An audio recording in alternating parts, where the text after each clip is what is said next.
He was humiliated by the girl he loved for being fat and ugly. 3 years later, he did something terrible to get revenge. You will never imagine what he did. 3 years later, after they graduated from high school, the student was having a reunion. When the high school reunion came, Henry arrived in a shiny, expensive car. He looked nothing like the boy they used to mock. His friend Emily, the only one who stood by him in school, sat beside him, both of them looking stunning. As Henry stepped out, people gasped.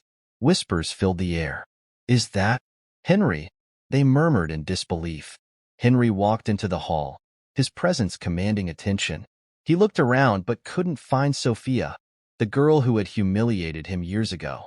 After the reunion party, he stood up. "Where is Sophia?" he asked, his voice calm but firm. Silence fell over the crowd. Everyone looked away, not daring to meet his eyes. The guilt of how they had treated him seemed to weigh heavy on them. Finally, Jenny, one of Sophia's close friends from school, broke the silence. She couldn't make it," Jenny stammered, her voice shaky. Henry's eyes narrowed. "Why not?" he demanded. Jenny's face paled and she whispered, "Sophia is in the village with her grandmother." The crowd murmured. Sophia? The billionaire's daughter? In a village? Wasn't she supposed to be studying at Oxford or Harvard? Henry's heart raced. Something wasn't right. "Take me to her village," he said, his voice strong and determined. Without hesitation, Jenny agreed. Henry, Emily, and Jenny got into the car, and the rest of the classmates, curious about what Henry would do next, followed. Some drove their cars, while others climbed into a bus, all wondering why the once almighty Sophia didn't show up. As they began their journey to the village, tension filled the air. Everyone wanted to know what Henry had planned. What had become of Sophia? And most importantly, what was Henry going to do when he finally faced her? The road stretched ahead, full of mystery, suspense, and unanswered questions. Henry, Emily, Jenny, and the rest of their classmates drove through a thick forest, the road narrow and quiet. The trees were tall, their shadows dancing on the ground as they passed. It felt eerie, but no one said a word. Everyone wondered why Sophia, the once rich and proud girl, was now living in such a remote place. Finally, they arrived in a small, poor village. The houses were simple, made of wood and mud. It didn't look like the kind of place a billionaire's daughter would be. They headed straight to Sophia's grandmother's house, a tiny house with cracked walls and an old roof. When they reached the house, the door was locked. Henry knocked, but no one answered. They looked around and saw a neighbor nearby. "We're looking for Sophia," Henry said. The neighbor squinted at them. "Who are you people?" she asked. "We're her classmates," Emily replied. The neighbor paused, then sighed. "Sophia isn't here. She's at the church. Today's her wedding." Everyone froze. Sophia, getting married? Henry's heart started beating faster. "Can you show us the way to the church?" he asked, trying to hide his emotions. The neighbor nodded and gave them directions. Without wasting any time, they all rushed back to their cars and headed to the church. The small village church was old, with broken windows and faded walls. As they walked inside, the air felt heavy with tension. The room was filled with a few villagers, and there, at the front of the church, stood Sophia in a simple wedding dress. But something was strange. Beside her was an old man, wrinkled and much older than anyone expected. Sophia was holding a ring, about to marry the old man. She turned her head, and her eyes met Henry's. She froze, her breath caught in her throat. There, walking in with his classmates behind him, was Henry. He looked so different, so strong and handsome. Unlike the boy she used to laugh at, her hands began to shake, and without realizing it, she dropped the ring. The room went silent. Everyone stared at Sophia, but she couldn't move. Her face turned pale, and shame washed over her like a wave. She felt small, trapped. Her eyes filled with tears as she looked at Henry, unable to face him. The shame was too much to bear. Suddenly, without saying a word, Sophia turned and ran out of the church, her wedding dress trailing behind her. The villagers gasped, while Henry stood still, watching her leave. The classmates whispered to each other, unsure of what would happen next. Everyone in the church was in shock, even the old man who was about to marry Sophia and the priest. They whispered. What's going on? Sophia's heart was racing as she ran outside, her face burning with shame. She couldn't believe what had just happened. How did they get here? She thought, her mind spinning. She never imagined that a day like this would come. Once the proud daughter of a billionaire, now brought so low. Just then, Emily ran after her, determined to catch up. Stop, Sophia, Emily shouted as she reached the back of the church. Sophia finally stopped, her face wet with tears. She turned, her eyes filled with sadness. How did you all find me? Sophia asked, her voice breaking as more tears rolled down her cheeks. She couldn't hold it in any longer. She sat on the ground, crying as guilt and regret washed over her. Memories flooded her mind. How she had treated Emily and her mother so badly. How she had stolen a necklace and blamed Emily's mom for it when they worked at her old mansion. She also remembered how she had made fun of Henry and bullied her classmates. Now, she wished she could go back in time to fix all the terrible things she had done. Emily knelt closer to Sophia, her heart heavy with sadness. What happened, Sophia? She asked softly, her voice filled with worry. I knew your parents disowned you, but I didn't know things had gotten this bad. Just then, Henry walked up, his footsteps slow and steady. His presence made Sophia's heart sink even lower, and she could barely look at him. Henry had every reason to hate her for all the terrible things she had done in the past, but right now, all she felt was shame. Tears streamed down her face as she whispered, I'm so sorry. I'm sorry for everything I did to you and Emily. Henry didn't say a word. He stood there, silent, his face unreadable. It made Sophia feel even worse. She wondered if he would ever forgive her. Emily, still by her side, looked deeply into Sophia's eyes, her confusion growing. But why are you marrying that old man? She asked, her voice soft but filled with curiosity. There has to be more to this. Sophia wiped at her tears, her voice trembling as she began to explain. After Mr. Michael and his wife kicked me out, I had nowhere to go. They weren't my real parents, you know. My mom, she worked as a house help in their home. She got pregnant, and the man who got her pregnant disappeared. He never came back. Emily listened closely, her heart aching as she pictured little Sophia growing up without her real father. When I was just 3 years old, my mom died from sickness. I barely remember her, Sophia continued, her eyes far away as if she was lost in the memory. Mr. Michael and his wife felt sorry for me. They adopted me. They gave me everything. Everything a girl like me could ever want. But I don't know why. I kept pushing them away. I was angry, and I didn't know how to stop. I hurt them over and over. Sophia's tears flowed faster now, and she buried her face in her hands. One day, they couldn't take it anymore. I was sent away. I lost everything. Emily, feeling the weight of Sophia's story, placed a comforting hand on her shoulder. I'm so sorry, Sophia, she whispered, unsure of what else to say. Sophia sniffled and looked up, her voice shaky. When I came back to the village, I thought someone might help me. But nobody did. Everyone turned their backs on me. I had no friends, no money, nothing. Her voice cracked as she remembered the pain of being alone. And then, the worst thing happened. Emily's eyes widened. What happened? The company that rented me the car I crashed on prom night. They found me. Sophia's voice broke with fear. They arrested me. They said I had to pay for the damages, but I didn't have anything to give them. My grandma, she's the only one who tried to help. She didn't have enough money either, but she did everything she could. The group of classmates standing nearby exchanged uneasy glances, still in shock at how much Sophia had been through. Even Henry's stern expression softened, though he stayed silent. Sophia continued, her voice trembling even more now. Grandma borrowed money from an old farmer. She thought it would help us pay off the car company, but it wasn't enough. We couldn't pay the farmer back, and now he's forcing me to marry him. Emily gasped. What? He's forcing you to marry him? Sophia nodded slowly, her body shaking with each sob.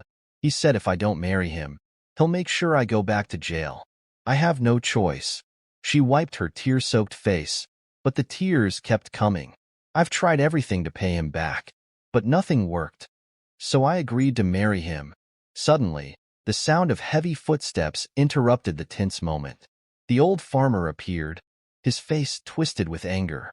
"There you are, girl," he shouted, his voice loud and harsh. "What are you doing here, wasting time?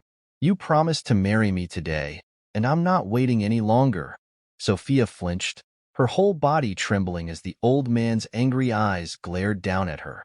He stepped closer, pointing a rough finger at her. "If you don't marry me right now, I'll have you thrown back in jail. Do you hear me? Come back to the altar now," the old farmer yelled, his voice echoing. "Let's finish this wedding." Sophia stood frozen, tears still on her cheeks. Just as the tension grew, Henry spoke up calmly. "How much is the debt?" The old farmer crossed his arms, his eyes narrowing. "It's $15,000, he said gruffly, expecting no one to be able to pay that amount.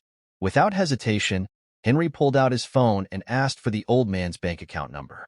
The farmer, surprised but skeptical, gave it to him. Henry transferred the money right there and then. A moment later, the old farmer's phone beeped, and he looked down in shock. "Your debt is paid," he muttered, still in disbelief. "You're free." Everyone stood in stunned silence. Sophia's classmates couldn't believe what had just happened. Henry, the same boy who had been mocked and humiliated by Sophia, had just freed her from her debt. It was as if the world had turned upside down. "Thank you, Henry," Sophia whispered, her voice full of shame and gratitude. But Henry's face remained serious. "Don't thank me yet," he interrupted. "You'll pay me back that money, but in a different way." Sophia's heart skipped a beat, confused by what he meant. "You'll work as a cleaner in my house for 10 months, Henry continued, his voice firm. Sophia froze, her mouth slightly open in shock. "You start next week," Henry said, tossing a piece of paper with his address at her feet. Before she could say another word, Henry turned and walked away, heading toward his car. The rest of the classmates, still in shock, followed him as he drove off. Sophia stood there, her emotions all tangled up inside. She was humiliated, standing alone outside the church, but at the same time, she felt a strange sense of relief. At least she was free from the old farmer's hold. She looked down at the paper with Henry's address and sighed deeply. As the cars disappeared down the road, Sophia wiped her tears, standing in the quiet village, feeling the weight of her past mistakes, but also a glimmer of hope that maybe, just maybe, things could be different now. 1 week later, Sophia packed her bags and headed to Henry's house. She had never felt this nervous before. As the car drove closer, she thought about the Henry she used to know in high school. The one she laughed at, the one she and her friends called fat and ugly. But now, everything was different. When the car stopped in front of the house, Sophia's eyes widened in disbelief. Henry's house was huge, bigger than anything she had ever imagined. The tall gates, the beautiful flowers in the garden, and the shiny cars parked outside. It all made her feel small. She took a deep breath and knocked on the door, her heart pounding. The door opened, and there he was, Henry.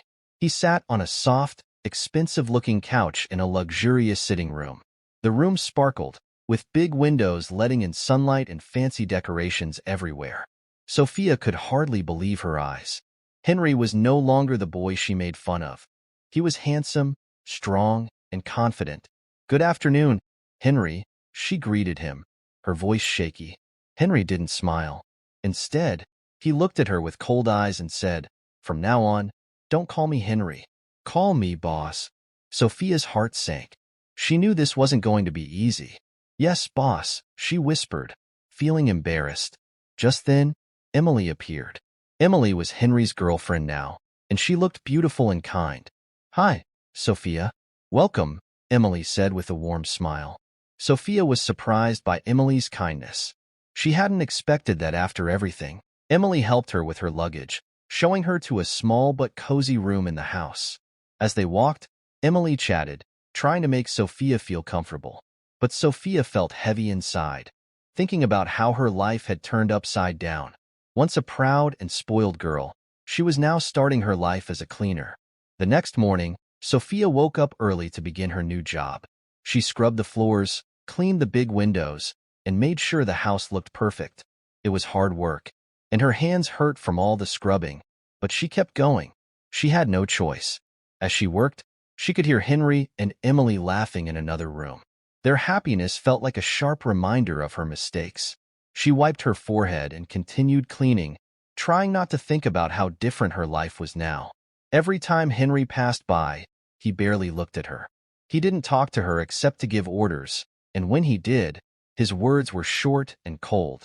Sophia kept her head down and tried to do her job well. But deep down, she knew this was the hardest part. Seeing Henry happy and knowing she had once hurt him.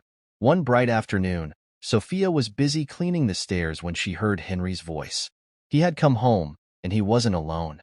"Sophia," he called. "Yes, boss," she replied, hurrying down the stairs. "Please bring us some juice." Sophia quickly poured a glass of juice and rushed down, careful not to spill. But when she reached the room, she stopped suddenly, her heart pounding. Sitting on the couch was her high school ex-boyfriend. Her first love, the boy she had left just days before prom, telling him he wasn't in her class anymore. Her ex barely seemed to recognize her at first, but then he squinted and softly said, "Sophia?" The glass slipped from Sophia's hands and shattered on the floor. Her face flushed, and filled with shame, she ran. Henry's loud, mocking voice chased after her. "Come back here, Sophia." But she kept going, her heart pounding and her face hot with embarrassment. Sophia rushed into her room, buried her face in her pillow, and cried. She wished she could turn back time, change her past decisions. It hurt so much. She knew now that Henry had invited her ex on purpose, just to make her feel small. Later that evening, as she tried to wipe her tears away, she went to find Henry. With tear-streaked cheeks, she asked him, "Henry, why are you doing this to me? Haven't you hurt me enough?" Henry sneered. "Don't call me Henry. Call me boss," he said coldly. "You're just reaping what you sowed," he added with a cruel smile before walking away, leaving Sophia heartbroken. Days turned into weeks, and weeks turned into months. Henry didn't ease up on her, not even a little. He seemed to take pleasure in making her life difficult. Every day was a new chore, a new demand, and every day Sophia's heart grew heavier. She scrubbed floors, cleaned windows, did laundry. No task was too small or too grueling. Even on her birthday, she received nothing but a pile of chores. Only Emily, Henny's girlfriend, remembered, giving her a tiny cupcake with a single candle. Sophia smiled through her tears, grateful for the small kindness. That night, as she lay in bed, she thought of her past birthdays. The times her adopted parents would surprise her with gifts, the trips to the beach, the laughter, the love. She longed for those days, for the warmth of their embrace, for the feeling of being cherished. But those days were gone, and all she had now was this cold, empty life under Henry's control. 10 long months had passed since Sophia first stepped into Henry's house as a servant. She'd worked hard every day, quietly doing her tasks, dreaming of the day she could finally leave and start fresh. Now, that day had arrived, and Sophia's heart was a mixture of happiness and fear. She was finally free from the endless work and cold stares. But there was a problem. She had nowhere to go. The thought of returning to the small, lonely village she'd left behind made her heart sink, but she knew she had no other choice.